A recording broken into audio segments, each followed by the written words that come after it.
For the last 5 years, I've been doing a lot of self-improvement and self-development stuff, so I like to share some of the tips that I've learned throughout my last 5 years here on my channel. This week is another one of those videos.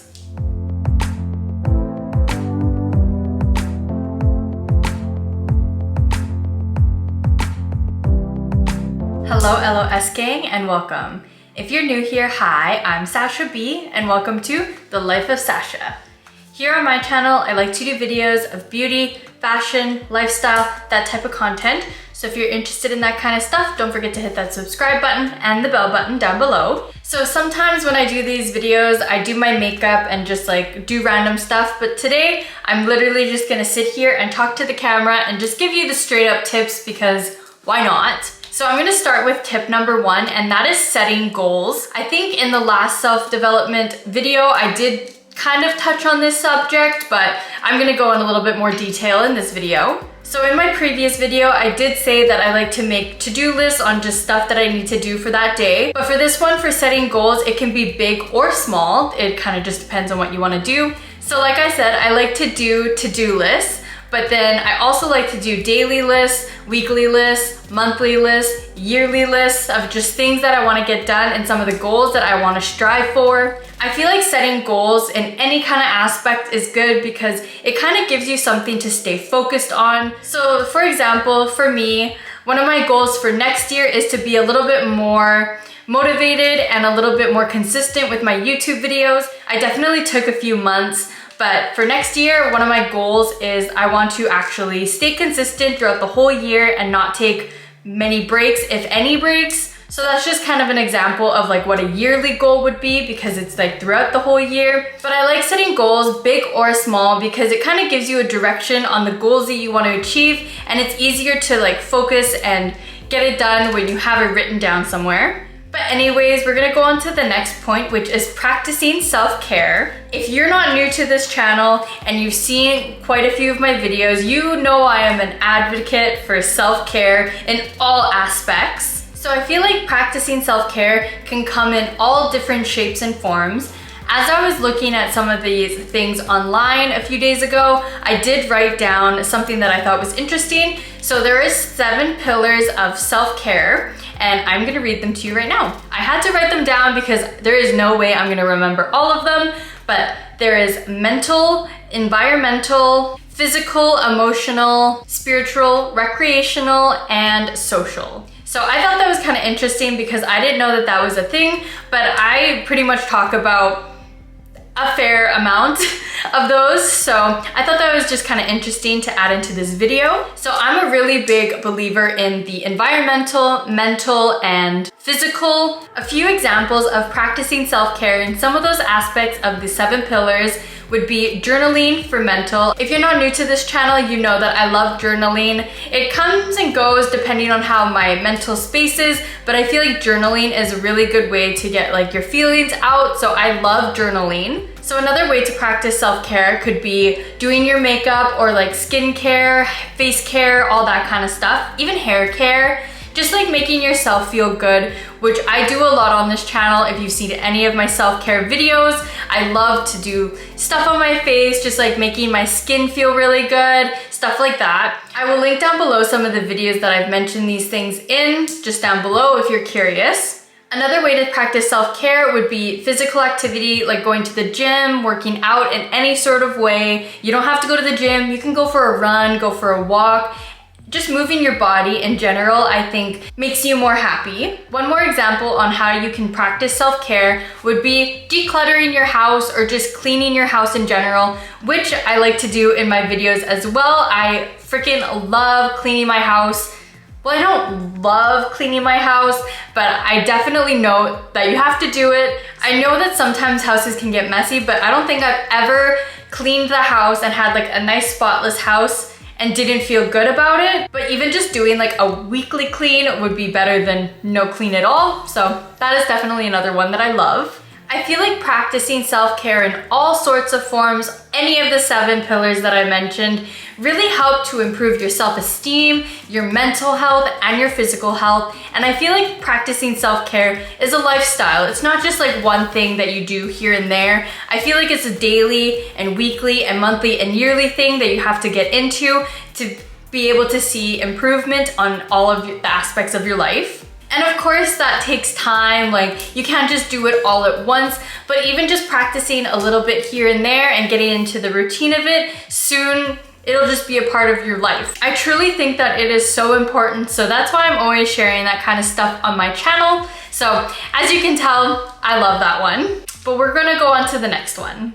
Okay, so the next point is embracing change. I feel like change is all around us. Just look at the seasons, they change every few months, and I feel like that's just like life too. There's always going to be different things happening, changes all around, and I feel like instead of trying to resist change, you should learn how to embrace it for the most part. I feel like learning how to embrace change is super important because it helps you get out of your comfort zone, because I know that sometimes people get kind of comfortable with where they are and then life throws them a curveball and something changes and you're kind of thrown out of your loop of comfort. So I think it's really important to learn how to embrace what's happening, because everything's happening for a reason. At least that's what I believe. It also helps you to be flexible and adapt to different things. Like I was saying, sometimes life just throws you a curveball out of nowhere and you kind of have to learn how to adapt with what you have. Pretty much what I'm saying is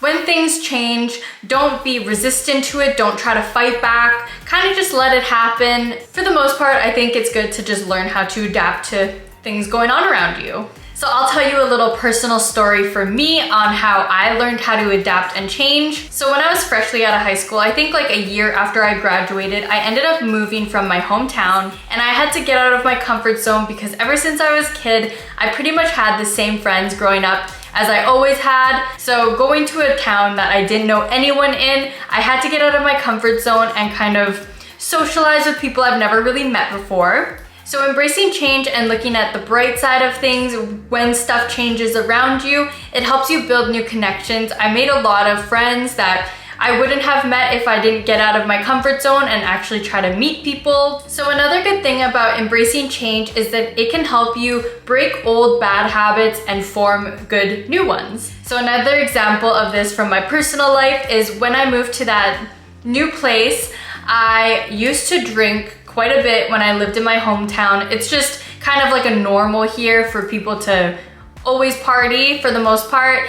And when I left, I decided that I wasn't gonna drink a whole lot anymore and I wasn't gonna do all of the crazy partying that I used to do. So when I moved there, I pretty much just started going to the gym all the time and I hardly drank. Don't get me wrong, I still had like a glass of wine here and there, but I definitely didn't party as hard as I used to. And to this day, I definitely think that that helped me because as I'm here, I'm almost 26 and I can proudly say I hardly party anymore. Like I definitely go see my friends sometimes and we have a few drinks, but I don't party nearly as hard as I used to. And I really think that moving away and getting out of my comfort zone and leaving my hometown, even for a little bit, really helped me to discover what I want and who I am. So I think that embracing change is so beneficial for anyone, and it doesn't have to be like big changes too, even just like small changes here and there, getting used to that and embracing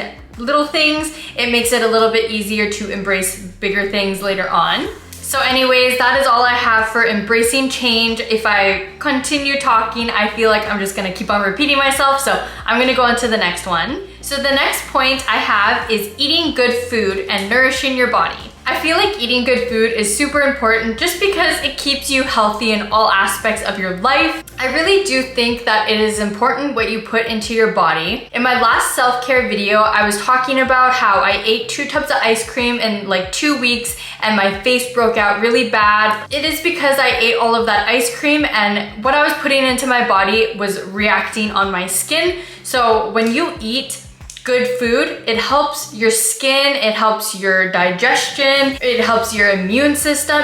There's so many different things that putting the right food into your body helps, and I think it's really important. Not only is it good for your skin though, it's also good for your energy. Like, I know that when I eat like burgers and pizza for like a week, my energy level is almost always very low. I never really noticed that until I started getting older and I kind of started connecting the dots.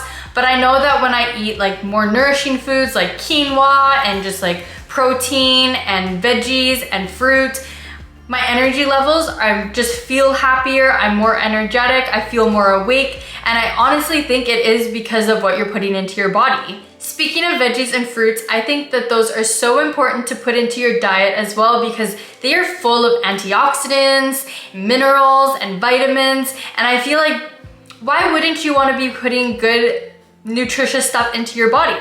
But don't get me wrong, it's not like I eat healthy all the time because I don't think that's very sustainable. Maybe it is for someone that's like very health oriented, but for me, I know that I freaking love French fries. I love potatoes in general. I love burgers and pizza and just chips and ice cream, but it's all about moderation. It should be a 20-80 ratio, so 20% is that stuff and then 80% is eating good and nourishing your body, and I think that's a good balance because life is all about balance. As much as I could talk about food all day because I love food, we're gonna go on to the last tip today that I have, and that is gratitude. So I think that practicing gratitude is super important. It can kind of go under the self-care heading, but I really like this one as well just on its own because it is a pretty packed thing. So practicing gratitude keeps you positive, and I think that's so important, and it helps you to appreciate your life for everything that you have. But I feel like being able to appreciate what you have in your life is so important to be able to have more stuff, because when you practice gratitude and being thankful for what you do have, it brings in more positivity. For me, the way that I like to show gratitude is at the end of the night when I'm laying in my bed. I don't write anything down, but I just think to myself, and I like to think of 5 things that I feel grateful for that day. Not only does it help you be positive for the end of the night before you go to bed, but I feel like it kind of helps like in the morning too because you start on a positive note. I feel like also being able to show gratitude helps you get into a more positive mindset, and it makes me more mindful of not just myself, but of other people as well. I know that there has been some people before that have given me a rude comment. There's just people in the world that are just kind of mean. I used to get really hung up on those kind of people. I used to get really mad and I would show my anger towards them as well. But being able to show gratitude for what you have and being a little bit more positive, I've been able to take a step back and think about the reasons why that person might be the way that they are, and I know that it's nothing personal to myself. Most of the time when people are rude to you, it's nothing to do with you, it's mostly to do with like what's happening on the inside for them.